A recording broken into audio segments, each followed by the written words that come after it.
8.15 광복절 특별 사면 및 복권 대상자 명단에 김경수 전 경남지사가 포함된 걸로 전해지면서 야권이 술렁이고 있습니다. 한편 여름 휴가를 마무리한 윤석열 대통령은 업무에 복귀해서 광복절 특사 등 현안을 처리할 걸로 보입니다. 8월 국회 상황과 정치권 소식, 정연국 전 청와대 대변인, 김성환 시사평론가 두 분과 이야기 나눠보겠습니다. 어서 오십시오. 안녕하십니까? 안녕하세요. 네, 안녕하십니까? 오늘 이야기 나눌 이슈 태그 먼저 화면으로 보고 오시죠.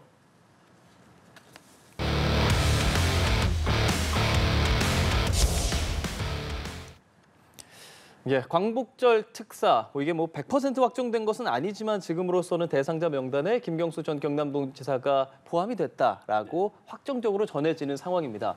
소식 듣고 좀 어떤 생각하셨는지요? 네, 상당히 큰 변수가 될 수가 있겠죠. 특히 민주당 내에서 많은 움직임이 있을 것으로 생각이 됩니다. 이 사면이라고 하는 것은 복권이라고 하는 것은 이제 정치 활동을 할 수 있다는 얘기 아니겠습니까? 그렇죠. 그래서 그러면 내년에 이제 재보궐 선거가 있을 수 있고 그 후년에 이제 지방자치선거, 그 이후에 이제 대권이 이어지는데 당장 이제 본인이 출마를 할 수도 있는 부분이고 또 큰 역할을 할 수 있는 그런 부분이기 때문에 민주당 내에서는 하나의 큰 변화의 기점이 될 수가 있다고 볼 수밖에 없습니다. 예. 더군다나 지금 민주당 같은 경우는 이재명 일극 체제, 그야말로 친명이 아닌 친문이나 친노 입장에서는 말도 못하고 입만 다물고 있어야 되는 그런 분위기가 아니겠습니까? 그렇다 그러면은 김경수 지사가 복권이 된다, 그리고 다시 되돌아온다 그러면은 친문, 친노 세력들은 결집을 할 수밖에 구심점이 생기는 것 아니겠습니까? 그렇다 그러면은 하나의 큰 변화의 물꼬를 틀 수 있는 계기가 될 수 있겠다 하는 기대를 가질 수밖에 없을 것입니다. 예. 그 반면에 이제 친명계 입장에서는 긴장을 할 수밖에 없는 것이겠죠.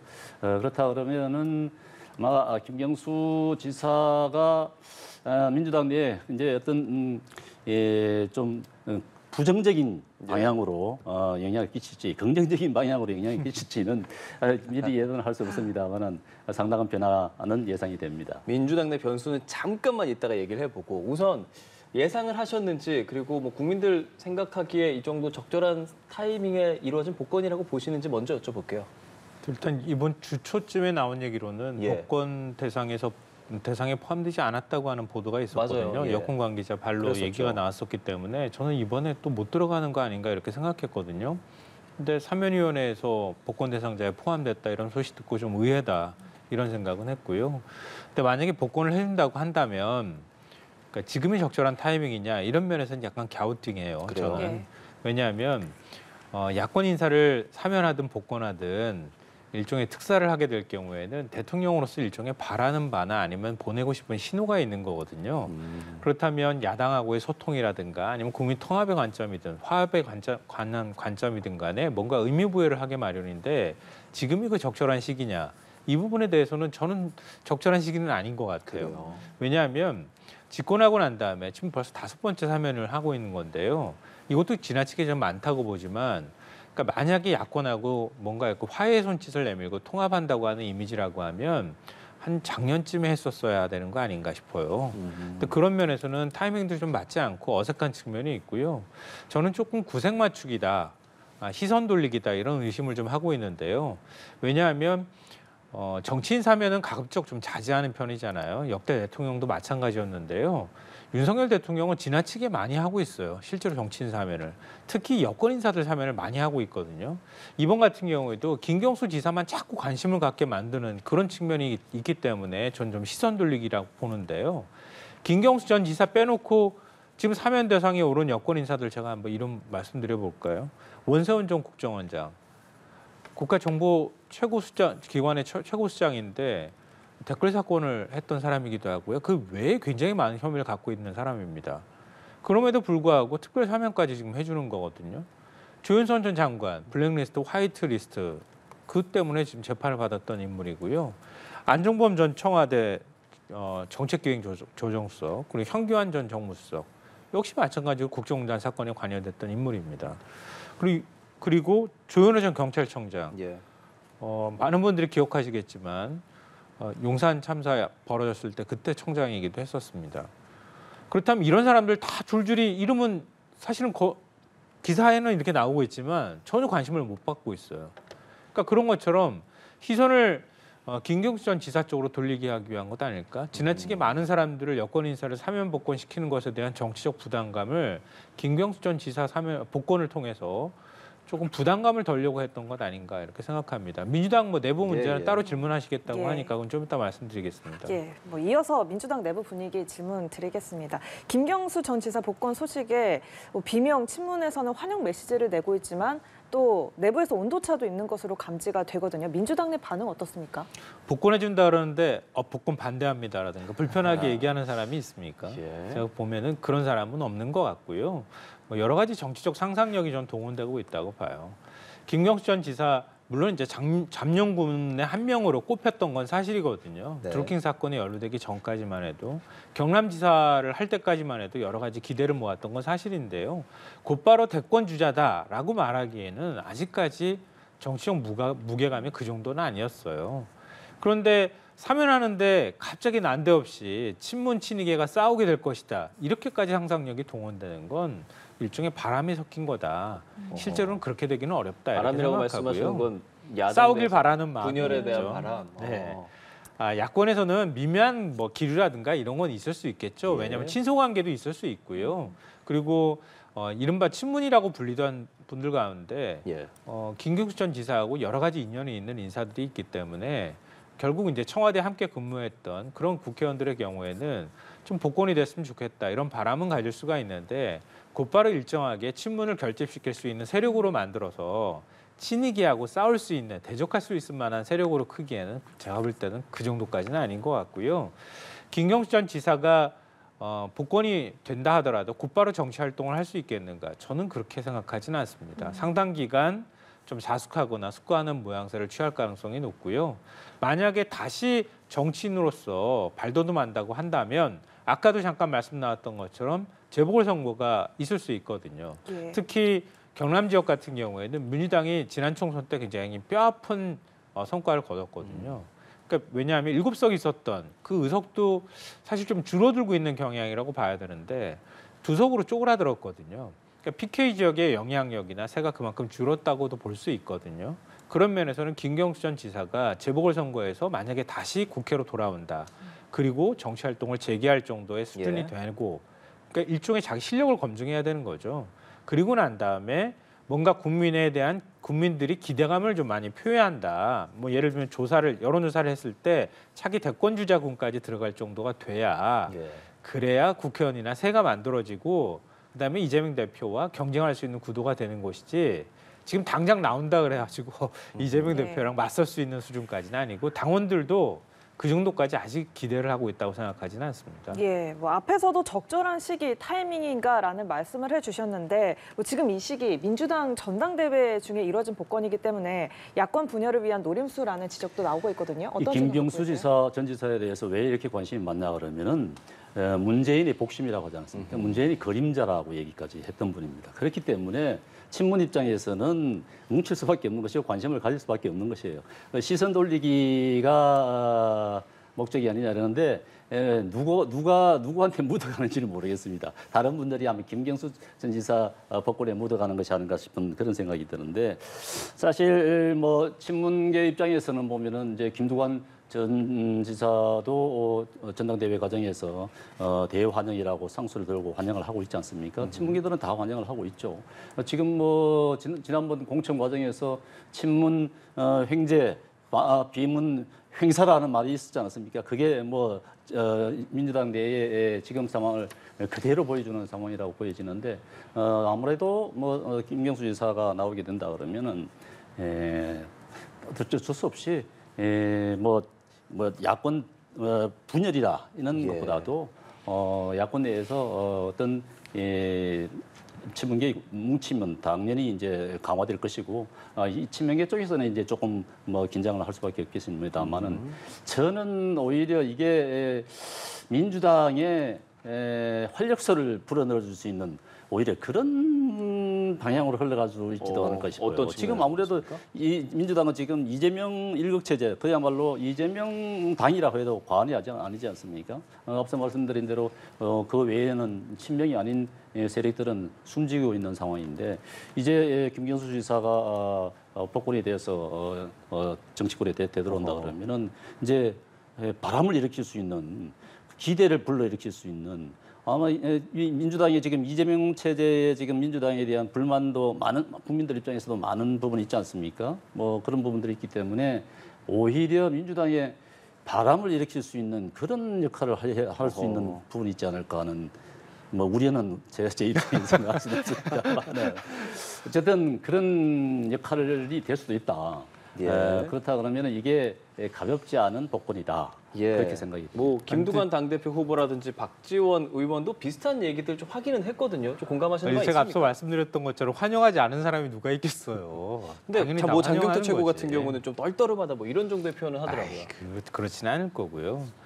같이 한솥밥을 먹었던 사람인데 물론 김경수 전 지사가 정치 활동을 재개했을 때 나타나는 여러 가지 이제 현상들이 있을 거 아니겠어요. 그런 부분에 대해서는 이런저런 얘기는 있을 수 있다고 보지만 복권되는 것에 대해서 이거 복권되는 거 별로 안 좋아하는데 이렇게 얘기할 사람은 없을 것 근데 같고요. 워딩 자체가 전당대회 과정에 복권을 하는 건 떨떠름하기는 하조가 워딩이거든요. 그러니까 이건 주어가 다른 거예요. 아까 말씀하셨을 때 제가 그 말씀 드리려고 했는데요. 사면 복권은 대통령만 할 수 있는 거예요. 야당이 아무리 해달라 그래도 해주는 게 아니거든요. 근데 이번에 야당하고 소통해가지고 김경수 전 지사 복권해 준 거 아니거든요. 그냥 오롯이 그러니까 대통령실하고 법무부하고의 소통, 그리고 사면위원회에서 그걸 승인하는 그런 과정이고요. 대통령은 마지막으로 그 권한을 행사하는 겁니다. 그러니까 대통령이나 여권의 뜻이 어떤가, 무슨 뜻으로 과연 그렇게 해줬는가를 해석할 수밖에 없는 거예요. 야권 입장에서는. 그렇다면 그동안에 해줄 거면 제가 아까 말씀드렸던 것처럼 진작에 했었어야 훨씬 모양도 좋고 복권된 김경수 전 지사 입장에서도 굉장히 흔쾌했을 거예요. 근데 그게 아니라 계속 정치적으로 재는 것처럼 해줄 것처럼 계속 특사 있을 때마다 얘기가 거론됐던 거란 말이에요. 그러니까 차라리 이런 거 할 거면 하지 마십시오. 이런 얘기를 본인 입으로 할 정도였단 말이에요. 그런데 이 국면에서 이렇게 했다는 것에 대해서는 나름의 어떤 복선을 깔고 있지 않을까라고 하는 야권의 생각이나 이런 것들은 나올 수 있다고 보는데요. 근데 아까 말씀하셨을 때 굉장히 흥미로운 말씀하셨는데 저는 이재명 대표 일극체제 자꾸 얘기하지만 그만큼 리더십이 강하다는 뜻일 수도 있는데 반대로 보면 어느 정당이나 한 사람만 대권으로 가는 건 아니거든요. 그럼 그 안에 경쟁이라는 거 있을 수 있습니다. 그러니까 김경수 전 지사가 와서 그만큼 국민들의 성원을 받는다고 하면 대권 경쟁자로서 이재명 대표와 함께 설 수도 있는 거고요. 또 다른 경쟁자가 있는 건 당의 활력을 위해서도 굉장히 좋은 거거든요. 오히려 저는 국민의힘이 더 걱정이다. 한동훈 대표 한 명밖에 없는 당이 돼버렸잖아요. 이제 그렇게 되는 거예요, 지금? 그러니까요. 대통령하고 앞으로 관계 어떻게 될 건가도 걱정인 거고요. 이재명 대표의 리더십이 강해서 그렇다고 그러는데 이재명 대표의 리더십은 지금 문제가 있는 리더십이고 민주당 내에 엄청나게 지금 이 무슨 뭐 전체주의 국가냐 하는 얘기까지 나오고 있는 것 아니겠습니까? 그런데 한동훈 대표 점이 리더십은 그렇고, 괜찮습니까? 그리고 지금 시점이 어색하다라든가 뭐 그런 말씀을 하시는데 저는 이제 뭐 사면한 지가 지금 2년이 지난 거 아니겠습니까? 그 당시만 하더라도 사면할 때도 왜 복권을 안 했냐 하는 그랬었죠. 좀 이례적이다 뭐 이런 얘기가 나왔지 않습니까? 당연히 그런 사면했다 그러면 복권이 따르는 것이고 지금 이 시점에 왜 하냐? 뭐 지금 당장 민주당을 뭐 지금 뭐 분열시키려고 하는 것이냐 뭐 이런 얘기 나오는데 이렇게 분열시키려고 그랬다 그러면은 그런 의도였다 그러면은 뭐 정치 공직자로 생활했을 때 나중에 이제 대선에 거의 임박했을 때 차라리 복권시키면은 그때 되면은 더 민주당을 휘저어놓을 수 있는 그런 분위기가 형성이 되겠죠. 그런데 지금 이렇게 복권을 시켰다는 것은 그만큼 이제 대통령 입장에서도 이건 대통령의 권한이기 때문에 정치를 좀 협치 차원에서 복원시켜보자, 화합 차원에서 해보자 하는 의도가 담기지 않았나 싶고요. 아까 말씀하신 대로 뜰뜰하다 그러는데 사실 김경수 지사가 달갑지 않게 생각하는 것 같아요. 지난번 사면할 때도 그랬습니다. 자기는 죄를 짓지 않았다 하는 그런 의미예요. 자기는 죄를 짓지 않기 때문에 사면을 받아서 나올 그런 사람이 아니다. 정치 탄압을 당한 사람이기 때문에 사면 받아봤자 저는 기분 좋은 게 아니다. 이렇게 얘기를 하는 거예요. 지금도 복권을 시켜줘도 마찬가지일 겁니다. 본인은 정치 탄압을 받은 사람이기 때문에 무죄이기 때문에 죄를 짓지 않았기 때문에 복권을 시켜줘도 고마워하지 않을 거예요. 분명하게 그럴 겁니다. 아마 지난번 사무관 할 때나 거의 같은 반응을 보일 것 같은데 예. 왜 죄를 짓지? 본인은 여전히 죄를 짓지 않았다 얘기하거든요. 무죄라 얘기하거든요. 대법원에서 확정 판결이 났는데 어떻게 그게 무죄가 될 수 있습니까? 여론을 조작해서 예? 예. 어마어마한 민주주의 이 시스템을 붕괴시키는 혼란시켜주는 그런 범죄를 저지른 사람인데 본인은 전혀 거기에 대한 이런 반성이나 이런 게 없어요. 그런 문제, 저런 분이 과연 민주당 내에서 또 대한민국의 정치 리더가 될 수 있는 자질을 가졌나 하는 부분에 대해서도 한번 곱씹어 봐야 된다고. 짧게 봅니다. 하나 잠시만요. 김 평론가께서 말씀하신 부분에 대한 이제 답이 아직 없는 부분은 여권 인사들을 사면 복권하기 위해서 더 여론에 많이 이야기가 되는 김경수 전 지사를 같이 한 것이다라는 유의 이야기를 좀 하셨거든요. 좀 전에 말씀드렸지 그 않습니까? 부분에 대해서는 좀 그게 아니라 여권 인사가 공감, 네. 김경수 지사한테 묻어가는 느낌. 지금 어허. 그런 느낌이 아니냐. 그래서 제가 주어를 말씀드렸잖아요. 주어는 윤석열 대통령이라고. 예. 야권이 아무리 해달라 그래도 안 해주는 거를 윤석열 대통령만 결정할 수 있는 권한을 갖고 있는데 야당이 마치 주도권을 갖고 있는 것처럼 얘기하는 거는 그건 애초부터 성립하지 않는 얘기인 것 같고요. 좀 얘기가 너무 많이 나간 것 같은데요. 예.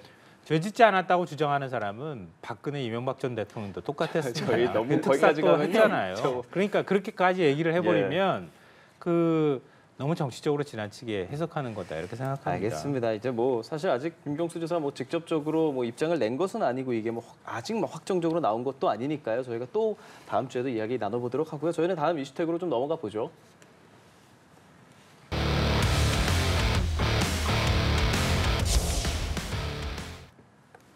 네, 두 번째 이슈 태그 협치 물고 속 파열음입니다. 여야가 방송장악 1차 첨언회에서 신경전을 벌였습니다. 바로 공영방송 이사진 선임 과정에 적법성 문제를 두고 맞붙었는데요. 정당한 이사 선임이다. 졸속 선임은 절차적인 문제가 있다. 나를 세웠습니다. 어떻게 들으셨습니까? 이사 선임 법대로 한 겁니다. 법대로 한 건데 지금 민주당은 계속 꼬투리를 잡고 있는 것이죠. 지금 방통위법에 따라서 이사 선임을 한 겁니다. 박문진 이사들 8월 12일 날 임기가 끝나는 것이거든요. 끝나는 것이기 때문에 방통위에서 이사 선임은 안 할 수가 없습니다. 그런데 방통위법에 따라 한 거예요. 그 절차에 따라 한 겁니다. 그러니까 민주당이 했던 그대로 한 거예요. 민주당도 이 방통위법에 따라 했던 겁니다. 지난 문재인 정부 때도 이 법에 따라 한 거예요. 그런데 왜 지금 민주당은 지금 자기들이 그 당시에 할 때는 여당일 때는 그렇게 하고 지금은 또 국민의힘이 하겠다는데 왜 못하게 하는 겁니까? 그렇지 않습니까? 그게 지금 뭐 절차상으로 문제가 있다. 2인 체제, 제가 2인 체제, 방통위 2인 체제가 바람직하다고는 말하지 않습니다. 5인 체제가 맞죠. 그런데 그 5인 체제도 민주당이 누차 말씀드렸습니다만은 지금이라도 당장 민주당이 추천할 수 있는 2명을 추천하면 됩니다. 그렇게 해서 임명을 하면 돼요. 그리고 국민의힘도 1명 임명하면 됩니다. 그러면 4인 체제가 되잖아요. 방통위원장은 탄핵을 시켜놨으니까. 그러니까 4인을 구성할 수 있어요. 그런데 왜 안 하느냐. 4인이라도 민주당 입장에서는 불리하다고 판단하기 때문입니다. 왜?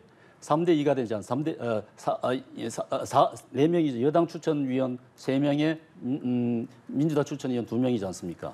그렇기 때문에 그런데 여당이 본인들이 여당일 때는 그게 자기들이 유리하기 때문에 그 법대로 하는 거고 지금 야당이라서 현대의 법대로 한다 그러면은 자기들이 불리한 거예요. 이사를 선임하는 구조가 그렇기 때문에 지금 극렬하게 지금 반대를 하는 것인데 그것은 그게 본인들이 그렇게 할 때는 그렇고 지금 지금 그때는 정의고 지금은 불이다 이렇게 해서는 안 되는 것이죠. 이사 선임 법대로 한 거다라고 말씀하셨어요. 어떻게 생각하세요? 윤석열 대통령이 집권하고 난 다음에 다 이제 법조인 출신들이 많잖아요. 근데 법대로 했다라는 얘기를 우리 이전보다 훨씬 더 많이 해요. 당연하죠. 권한을 줬는데 권한을 행사하는 거잖아요. 근데 그 권한을 행사하는 데 있어서는 무제한의 어떤 권한을 행사할 수 있는 자유를 부여해 준 건 아니거든요. 그러면 그 권한을 어떻게 행사하느냐가 매우 중요한데 방통위법에 예를 들면 박문진 이사나 아니면 KBS 이사 선임할 수 있도록 돼 있죠. 방통위원들이. 근데 심사도 이렇게 하라고 하지는 않거든요. 그럼 심사는 어떻게 해야 됩니까? 절차에 따라서 심사하는 거잖아요. 그러면 최선을 다해서 책임의식을 갖고 심사에 충실해야 될 거 아닙니까? 근데 83명을 심사하는데 단 2시간 만에 심사해도 뚝딱했다고 얘기를 하잖아요. 이걸 어떻게 충실하게 심사했다고 얘기를 합니까? 졸속적인 심사라고 얘기를 해도 아니라고 주장할 수 있을까요? 그걸 하나 좀 얘기하고 싶고요. 자, 거기에 대한 둘째로는 그 말씀하셨는데요. 2인 체제도 이것도 합법적이니까 5명이면 좋으나 야당이 추천 안 해서 2인 체제도 어쩔 수 없이 운영할 수밖에 없다 이렇게 말씀하시는데요. 그러면 이렇게 한번 생각해 보죠. 5명이 원래 맞다고 하면 야당 인사 원래 추천했는데 임명 안 한 거 그 얘기는 뭐 각설하고 야당한테 추천을 해달라고 했는데 야당이 추천 안 하잖아요. 그러면 방통위가 어찌됐든 방송 정책과 관련해서 아주 중요한 사항들을 결정하는데 5인 체제가 필요하니 왜 야당은 추천하지 않느냐고 의결을 지금까지 굉장히 많은 안건들을 의결했는데 의결하기 전에 얘기를 했어야죠. 야당한테 압박도 가하고 정치적으로 왜 야당은 오히려 거꾸로 정치적으로 추천을 하지 않느냐고 얘기한 다음에 의결하지 않고 기다리다가 도저히 안 되는 경우에 이거를 어떻게 하면 좋은지 국민 여론들을 통해 가지고 여론을 조성해서 오히려 야당을 압박해야 되는 거죠. 근데 그게 아니라 애초부터 그랬어요. 야당 의원 없어도 그냥 막 결정해버려 그냥. 왜 추천 안 했다고 결정하고 결격 사유 있다고 결정 안 하고 결격 사유 있다고 야당 위원 추천하지도 않았는데 그냥 방통위 관련돼 있는 정책들 다 뚝딱뚝딱 그냥 결정합니다. 그러고 난 다음에 지금까지 계속 그렇게 해왔잖아요. 운영해왔잖아요.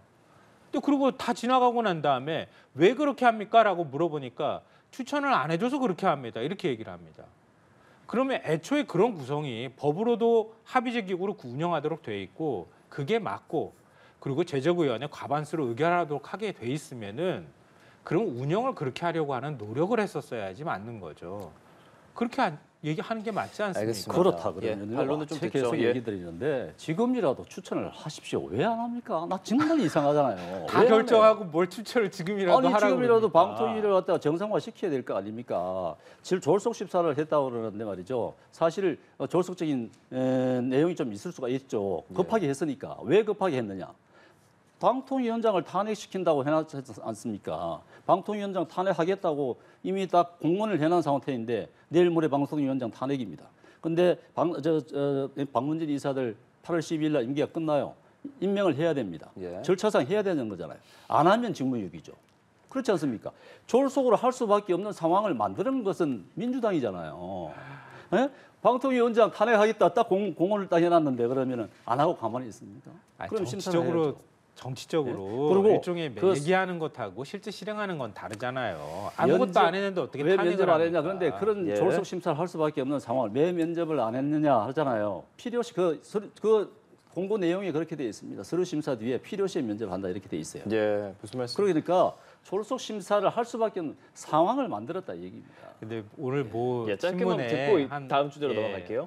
한 대학의 교수가 칼럼을 썼어요. 칼럼 제목이요.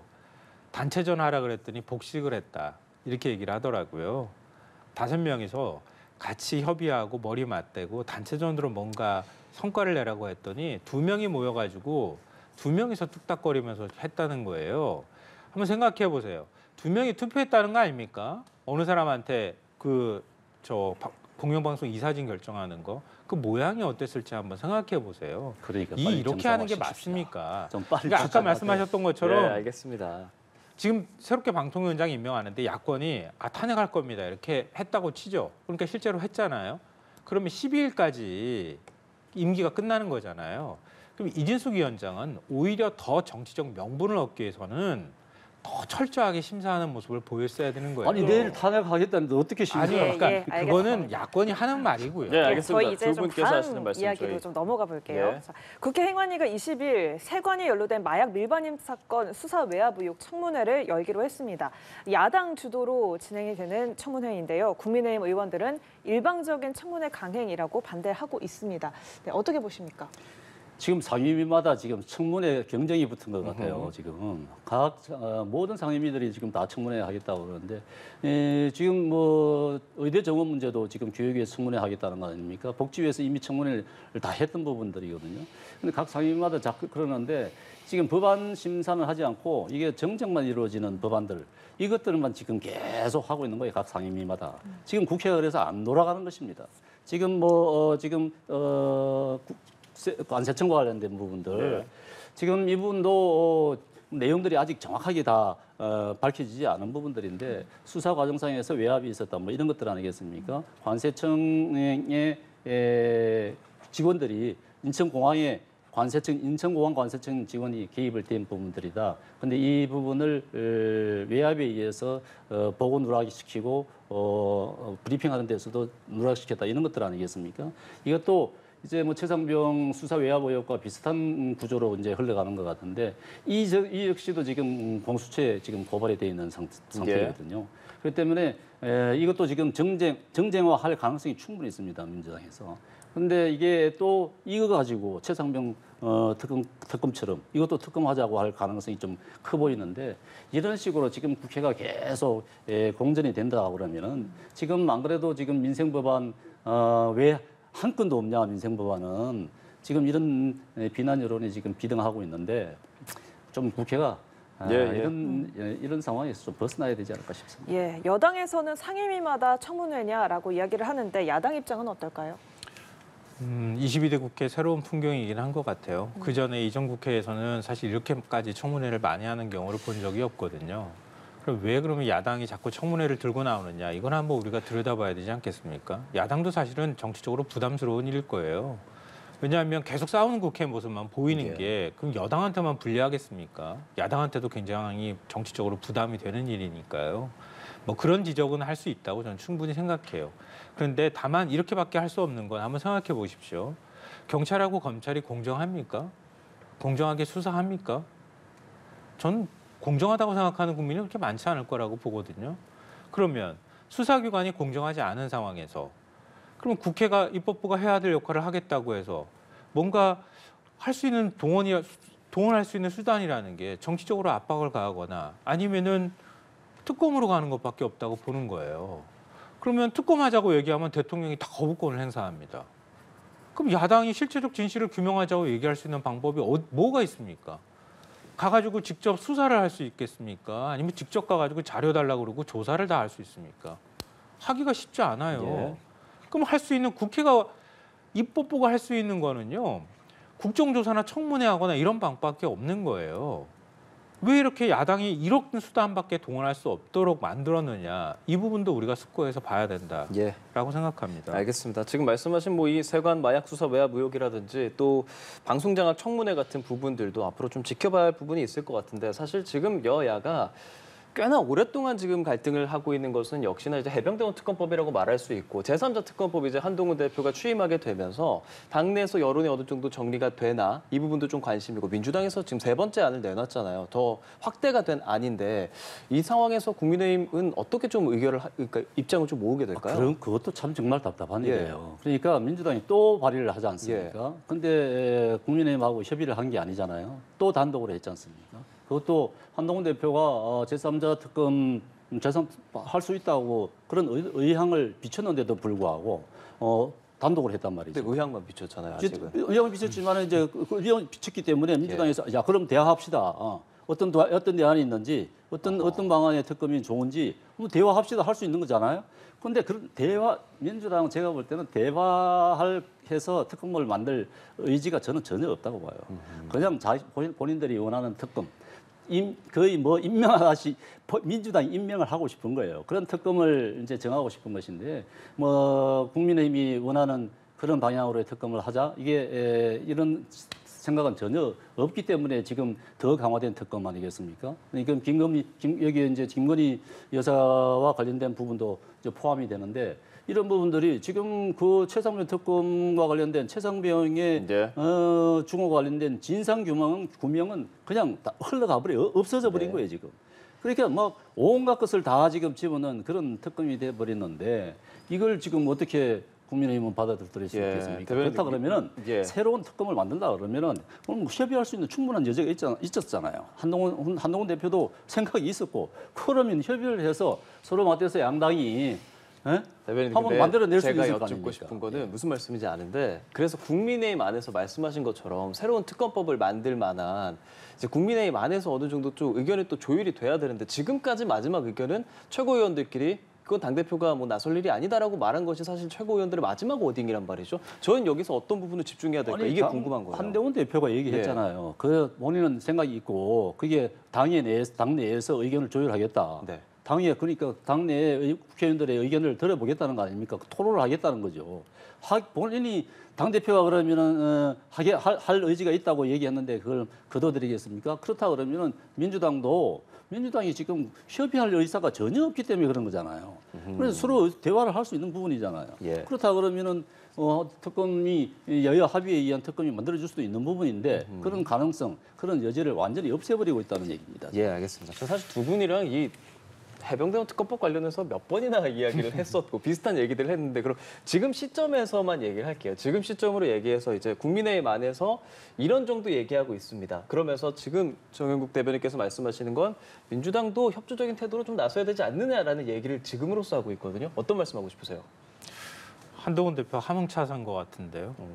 뭔가 본인이 얘기를 했으면요 약속을 지키면 되잖아요. 국회의원이 가지고 있는 가장 큰 권한이 뭡니까? 한동훈 대표는 물론 원외 인사이긴 하지만 당대표니까 국회의원들이 다 있잖아요. 100명이 넘는 국회의원들이 있는데 국회의원이 가질 수 있는 가장 큰 권한은요. 입법 발의하는 거예요. 그러면 야당이 법안 발의하면은 국민의힘은 야당 법안에 대해서 간보기만 하는 겁니까? 평가만 하는 사람들이에요? 그거 아니잖아요. 그러면 당대표가 그렇게 공약했으면 그러면 만약에 특검은 받겠다고 얘기를 했잖아요. 근데 다만 추천하는 추천권을 어떻게 할 것이냐가 그거는 야당하고 나는 생각이 다르다고 얘기했던 거 아닙니까? 그러면서 대법원장 추천 얘기를 언급했던 거예요. 그러면 자당 의원한테 그런 법안 발의하십시오. 얘기하면 되잖아요. 그리고 야당하고 같이 법안 갖다 놓고 뭐가 어떤 면에서 공정하지 않다고 하면 그거에 대해서 협상하면 되잖아요. 근데 야당이 법안 발의하면은 한동훈 위원장은 슬금 어디 함흥차사 자신의 입장 내지 않고 이렇게 도망가 다니듯이 좀 말이 점점점 그 측근이라는 사람들도 말 달라지는 거예요. 그게 당당해 보이겠습니까? 그러니까 협상하는 게 필요하고 특검 받는다는 전제가 있다고 하면 공수처 수사 결과 나오기 전에도 특검 받겠다고 얘기했잖아요. 본인 입으로. 그러면 거기에 대해서 야당하고 얘기하자고 하면 되는 거죠. 근데 본인도 자기가 얘기했음에도 불구하고 자신의 입으로도 말을 안 해요. 그 부분에 대해서. 주변 사람들만 얘기를 하고 있는 거고요. 이제는 아예 그냥 특검에 중독돼 있는 것 같다는 얘기까지 가버렸어요. 그럼 대통령은 당연히 불편하다고 생각하겠죠. 친윤계도 그렇게 받아들이는데 당내 문제로 국민들한테 본인 스스로가 약속한 것을 오히려 당과 관련되는 역학구도나 이런 것을 의식해서 안 한다고 하는 건 그건 당당하지 못하다. 예, 이런 생각이 알겠습니다. 예, 저희는 다음 주제로 좀 이야기를 해볼까요? 예, 이번에는 영수회담 이야기를 좀 해보겠습니다. 이재명 후보도 앞서 윤석열 대통령 만나고 싶다 이야기를 했었고요. 또 박찬대 직무대행도 영수회담을 요구했는데 대통령실에서는 조금 부정적인 기류가 읽히거든요. 이 상황 어떻게 보세요? 그러니까 그런 지금 상황과 맞물려 있는 것이죠. 예. 지금 특검을 그렇게 발의를 하고 한다 그러면은 본인들이 요구하는 주장하는 대로만 하겠다고 하는 거 아니겠습니까? 안 그래도 지금 여야정 협의체 이런 얘기들이 나오고 민생에 대해서 좀 더 여야 간에 협의를 해보자는 얘기들이 좀 나오고 있는 분위기 아니겠습니까? 그런데 또 그런 얘기를 하면서 뒤로는 또 특검법을 발의하고 국민의힘에서 받아들일 수 없는 그런 행위를 하니까 이게 지금 계속 되돌이표고 반복이 되는 것 아니겠습니까? 여야 영수회담, 영수회담이란 표현은 그렇습니다만 쉽게 해서 영수회담이라 그러는데 지금 이제 이재명 대표가 18일 날 정해진다 그러면은 당 대표가 취임한다 그러면은 대통령하고 만날 수 있는 가능성이 저는 높다고 봅니다. 그러나 1대1로 만날 것인지 뭐 여야 당대표와 3자 회동이 될 것인지 그런 부분들이 정해져야 될 것이죠. 있죠. 근데 이재명 대표 같은 경우는 단둘이 만나고 싶어 하겠죠. 예. 그렇지만 어쨌든 어떤 형태로든지 간에 뭐 대통령하고 야당 대표 만나는 것은 좋다고 봅니다. 또 그럴 예. 필요가 있고 지금 당장 우리가 지금 국민들이 지금 어려워하는 부분들에 대해서는 다들 공감을 하고 있는 부분 아니겠습니까? 민생 법안 제로 상태인데 지금 다들 여야에 지금 어느 정도 합의점이 가까운 부분들 많아요. 이견이 없는 법안들 많지 않습니까? 그것도 민생 진행하기로 법안? 했죠. 그래서. 그렇게 예. 진행하면 되는 부분들이 있어요. 그렇기 때문에 그런 모습들을 충분히 좀 보여줄 수 있는 여지가 있는데 민주당에서 제가 누차 말씀드립니다만은 본인들이 주장대로만 해서는 안 된다. 예. 그런 부분들을 좀 감안해 주시면 고맙겠습니다. 예, 뭐 만나는 것 자체보다는 좀 맥락적인 상황, 그러니까 특검, 강행 처리 이런 거를 중점으로 말씀하시는 것 같거든요. 어떻게 생각하세요? 지난 총선 국민의힘이 참패했잖아요. 참패하고 난 다음에 윤석열 대통령의 뭐 사실상 언론에 알려진 일성이라고 한 거는 정치하는 대통령 되겠다는 거였어요. 그 대통령이 변화할까? 그런 국민적 기대감이 있었고요. 그래서 이재명 대표하고 그렇게 앉기 원하지 않는다는 얘기가 많이 나왔었는데 결국 영수회담을 했던 거잖아요. 결과는 비록 좋지 않았다 하더라도 그때 윤 대통령이 뭐라고 했습니까? 이재명 대표 전화번호 갖고 있다고 얘기를 했잖아요. 언제든 소통하면 좋겠다고 얘기했고 비록 성과는 안 났지만 많은 국민들은 그래도 만났다는 것에 대해서 어느 정도는 의미 부여를 저는 했을 거라고 보거든요.